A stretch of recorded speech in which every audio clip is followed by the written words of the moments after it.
Human rights as a basic right and freedom that belong to every person just because they are human. This right protects our dignity and let us live freely, fully, and safety. Over time, the idea of human rights has changed.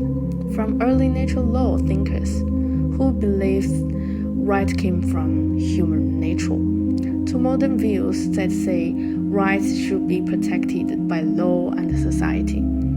So in this report, we will explore what human rights mean, how they are defined, and why they are important to today's world. The first part explains how different cultures and scholars describe human rights. Then we discuss their main principles such as equality, participation, and accountability, which show how people and government should treat one another. We will also look at the three major types of rights: liberty, equality, and fraternity. Later, we learn about different theories that try to explain where human rights come from, like natural law, participate, justice theory, and social theories. We just discussed secularism and humanism as the modern foundation of human rights, showing that all people deserve equal treatment no matter their religion or background. Finally, the concept of autonomy helps us understand how societies can weaken when right and moral values are not protected. According to the Oxford English Dictionary, human rights refer to the basic rights and freedoms to which all human beings are entitled from birth to death, regardless of their nationality, gender, race, or ethnicity, color, religion, language, or any other status. Similarly, the Cambridge Dictionary defines human rights as the basic rights and freedoms that people believe should belong to everyone, such as the right to a fair trial and freedom of speech. Summarize. So, dictionaries emphasize that human rights are inherent, universal, and equal. They belong to everyone simply because they are human. By scholarly definitions. Different scholars have expounded on the meaning and essence of human rights. Jack Donnelly, 1989, defined human rights as rights that people have simply because they are human. Louis Henke, 1990, pointed out that human rights are claims asserted and recognized as rights independent of the will of governments or majorities. John Locke, 19th century, often referred to as the father of natural rights theories, believed that human has certain inalienable rights, life, liberty, and property, which are given by nature or God. Western perspective. In Western philosophy, human rights are deeply rooted in the traditions of Enlightenment and natural law.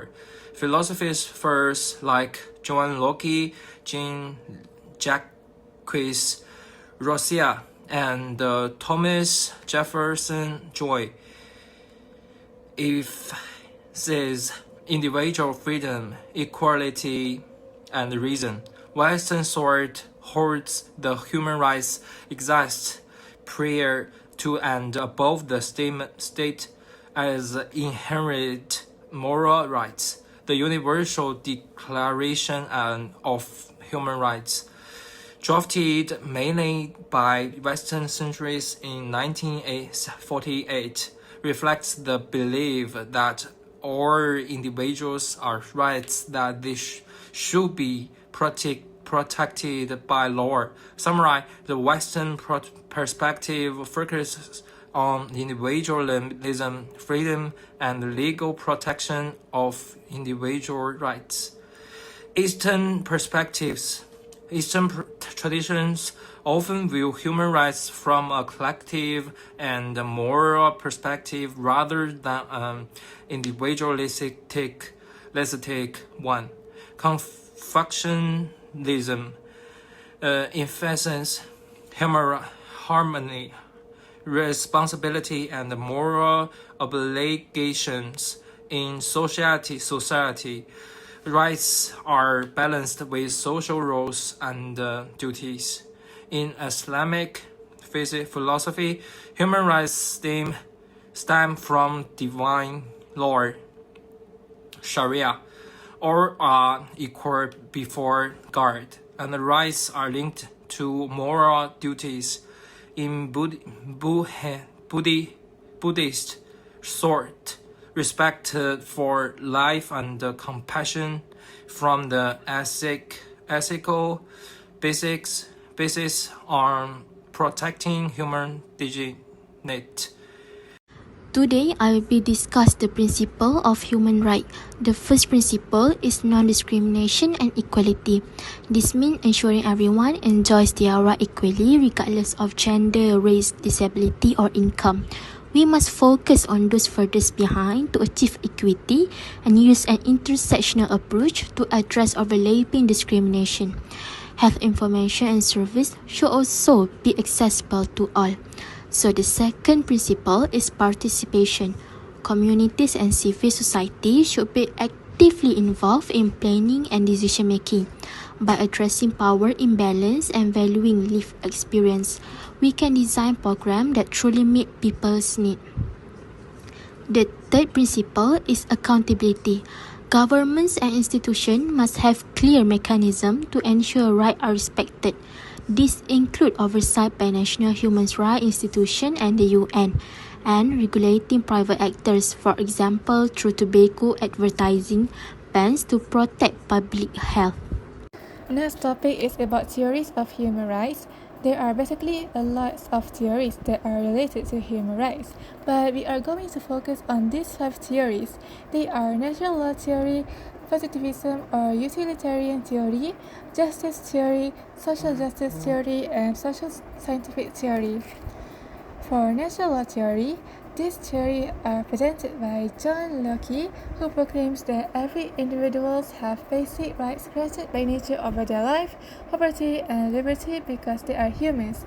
These basic rights exist independently based on morals and isn't created by the government itself, but the government must ensure and should protect these rights.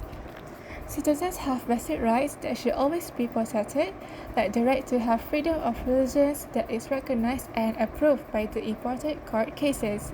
For example, in the US Supreme Court, the authorities upheld tax exemption for religious organizations to show respect for historical consensus about natural rights and worship free from state or country interference. Next is the positive or utilitarian theory. This theory emphasizes that laws and moral rules derive their authority from social agreements and utility. It shows what most society agrees on and what brings the most fortune to majority of people. The goal is to maximize overall happiness and well-being, even if it means individual rights might be limited and sacrificed for the greater good.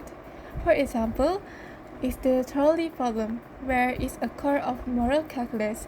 It shows that sometimes we must choose actions that gives the most happiness and benefits to society, even if some individual sacrifice has to be made, such as create rules to protect and control public health even if the citizens feel restricted.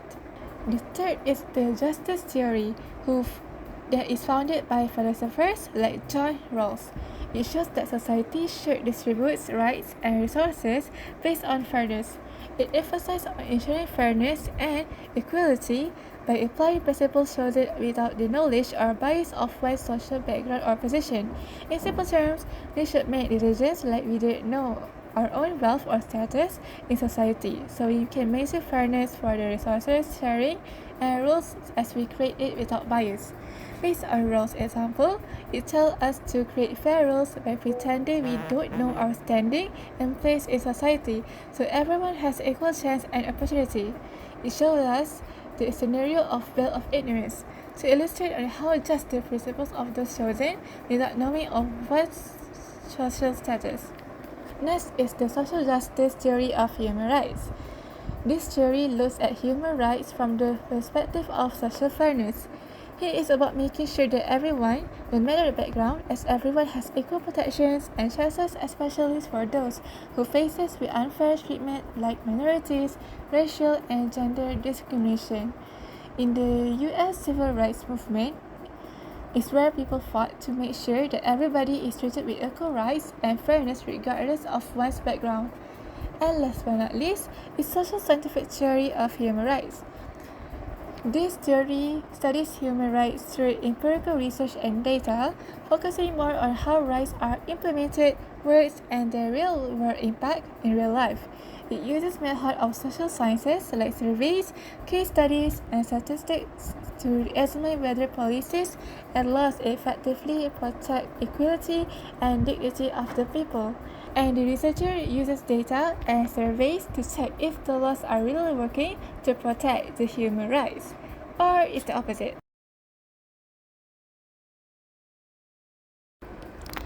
In Hegel's law, it is divided into two main types of laws, and they are law of nature and law of rights. The law of nature are always true and exist independently from humans, while the law of rights is created and handed down by humans based on societal agreements.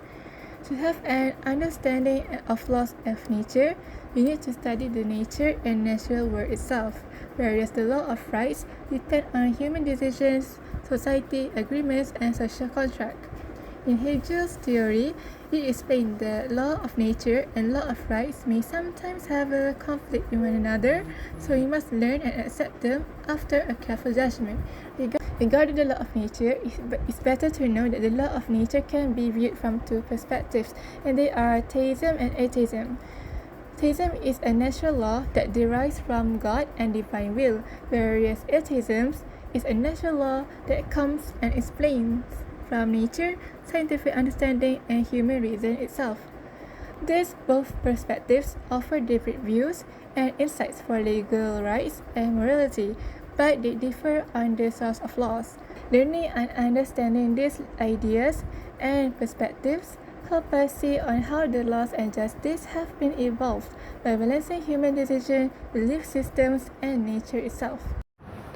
The simplest way to see secularism as the basis of human rights is to view it as a rule that keeps government decision neutral about religion, so that rights are granted to everyone on a common, non-theological ground. By separating state and religion, secularism guarantees that no faith can dictate laws, which protects the freedom to believe or not believe and prevents the state from imposing religious doctrine on anyone. This neutrality creates one law for all, ensuring that all citizens, religious, non-religious, or indifferent, will receive the same legal protection, which is the core of equality before the law. Because the state does not privilege any belief, it can safeguard universal human rights standards such as freedom of expression, gender equality, LGBT rights without religious interference. In practice, secularism does provide the institutional framework where human rights can flourish, where it protects individual conscience, balances freedom of religion with freedom from religion, and secures a level playing field for all life stances. Humanism is a philosophy that places humans at the center of importance. It emphasizes reason, morality, and compassion, believing that people have the ability and responsibility to make ethical choices and improve the world without relying on divine or supernatural belief. The simplest way to understand humanism is that humanism is the belief that people and their values come first. It teaches that we should use reason, kindness, and respect to make decisions rather than depending only on religion or tradition. Humanists believe that every person has dignity and the power to make the world a better place through their action. Now, let's see how secularism and humanism act as the foundation to the idea of human rights in the modern era. Secularism builds the political foundation for human rights. It means the state must stay neutral, not favoring any religion or belief. This separation of religion and government ensures that laws are based on reason, not divine command. Through secularism, rights like freedom of religion, equality before the law, and freedom of expression belongs to individuals, not to religious groups. It's what allows everyone, regardless of faith or background, to live under one fair system. Humanism provides the moral heart of human rights. It teaches that every person has dignity, intelligence, and the capacity for empathy.